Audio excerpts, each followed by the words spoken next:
Hey guys, Will Holland here from Invisible Country, and welcome to this week's Field Reports.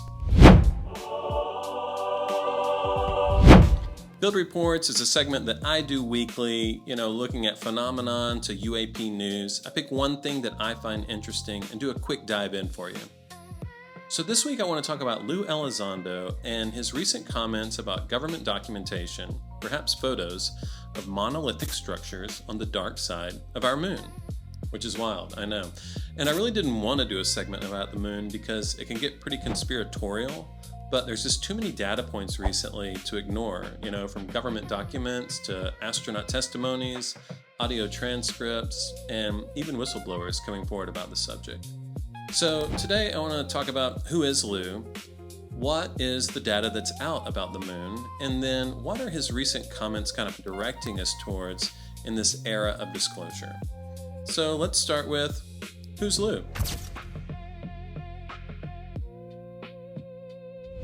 So you probably know Lue Elizondo from the 2017 New York Times article. Lue was a figurehead within that, a big whistleblower revealing OSAP, this big $22 million program, and then even helping push out videos like the Tic Tac, the Gimbal, the Go Fast. Within that article too, Lue explained that he was a part of a program called ATIP, connected to the Pentagon, exploring, and researching UAP. Since then, Lue's gone in front of Congress with public hearings and internal briefings. He's put out a book about the subject, and he's been on podcasts galore. Within that, there's a lot of distrust around Lue Elizondo, and I completely understand why. Number one, he has a history in counterintelligence. Beyond that, journalists like Ross Coulthart have pinpointed some things that show that Lue perhaps has worked deeper in the legacy programs than he's admitted to the public, even working under folks like James Clapper of the DNI. So, people wonder, is Lue more on the side of a whistleblower, or is he really closer to like a PR agent for the legacy programs? So, when I listen to Lue's words, let's take this week about the moon, I treat everything he says with caution, but I do still listen to Lue. All right, let's look at our moon data. So I know talking about the moon and UAP can be a bit of an eye-rolly conversation, right? Historically so. So that's why I want to focus on two sets of data points. Number one is astronaut testimonies. And then number two, we're going to look at these file drops coming out through war.gov. If you look at the astronauts, they've been saying weird stuff for a long time. Listen here to Edgar Mitchell talk about how he believes the U.S. government has UAP crafts and actual alien biologics. There have been ET visitation, there have been crashed craft, material and bodies recovered. And there is some group of people somewhere, may or may not be associated with government at this point, but certainly were at one time, that have this knowledge.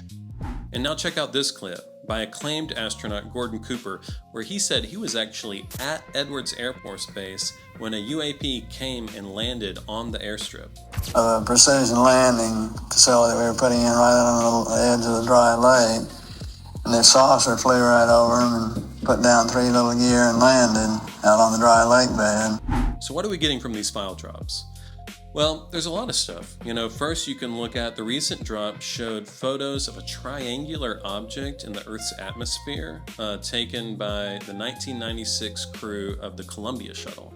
Beyond that, there's some really cool audio. Let's listen to Gemini 7 in 1965 talk about bogies outside of the window on the way to the moon. This is Houston. Say again, 7? So we have a bogey at 10 o'clock time. And we have very many... looks like hundreds of little particles going by from west out about 3 to 4 miles. And then we start getting data connecting these astronaut sightings to the moon itself, specifically Apollo 12. Number one, here's a transcript of an interview of one of the astronauts saying that they saw objects actually coming from the moon's surface. And then beyond that, here's these photos on the lunar surface taking pictures of strange triangular lights in the sky, all the way to super weird mechanical structures in the distance. So that brings me to Lue, and this week in his recent comments about these monoliths. You know, Lue has a history of talking about UAP out of the Earth's atmosphere.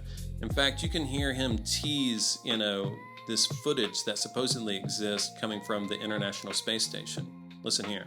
Chris, wait till the videos and the audio come out from STS, from the space shuttle missions. There's some very specific. When I was at U.S. Space Force, we had access and privy to some incredible information. And wait till the American people find out what NASA knows and what's been going on with the International Space Station, and before that, the space shuttle missions. And then finally, the comment I want to pinpoint out of all this. Lue this week talked on a podcast about perhaps documentation, even photos that exist somewhere in the Department of Defense of monoliths, these right-angle structures that exist on the dark side of the moon. There's also photographs that I don't believe have been made public yet that show on the lunar surface what appear to be large monolithic structures with right-angle cuts. So why do I find this important? Why make a field report about it? I'm always trying to look at these government file drops and ask myself, what are they trying to show us? Number one, fundamentally, I think they're just trying to show us that the US government has a strong interest in UAP and has for many years. Number two, I think they're trying to tell us that there's orb incursions over our military bases. And three, they just keep on bringing up the moon in these drops, don't they? I think they're trying to tell us something. Could it be that there's ancient ruins on the dark side of the moon? Or even more strangely, operating bases that we don't know about and need to start getting our heads wrapped around? I hope so. I think that'd be really interesting. But until then, I say, keep the moon on your radar. And as I sit out on my porch at night and look to our friend in the sky, I'll do the same. That's it for Field Reports this week. Thanks for listening. Stay open. Look up.